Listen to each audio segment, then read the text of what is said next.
Yellow. How did Jon Jones absolutely destroy the most accomplished heavyweight of all time? He made it look relatively easy. What did he do differently? Well, here's the difference between Jon Jones and Stipe Miocic.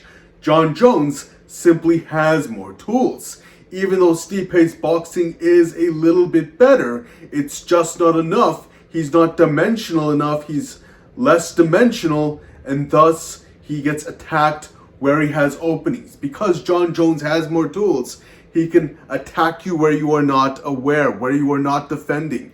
You defend high, he attacks low. You defend low, he attacks high. He gets you flinching, he reads those flinches and attacks you against those openings. He starts timing your flinches. That's where you didn't see that spinning bow this fight, but that's why he lands his spinning elbow so much. He can feint a wrestling shot, and then as you flinch for a sprawl, come in with an elbow. And that is why Jon Jones is so spectacular. That's why he cracked Stipe clean against the stomach, the rib cage, the stomach. He hit him not on the liver. Jon Jones used his left leg. He's ambidextrous. He used his left leg to a spinning kick and then landed on the stomach, and he destroyed Stipe Miocic's rib cage. He had him cave to the canvas. How did he do that? He was throwing beautiful teeps that made Stipe Miocic flinch, react. He was bruising his bladder, leaving him in detrimental, devastation.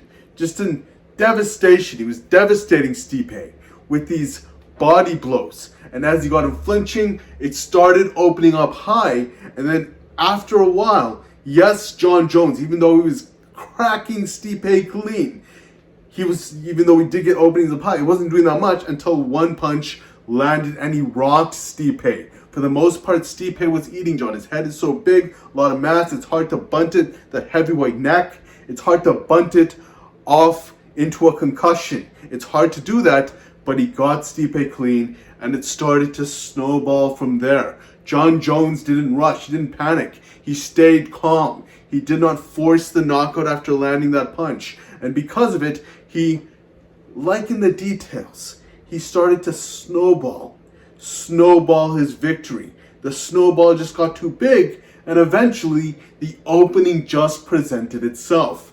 When Stipe wasn't prepared for a body blow, he flinched to it.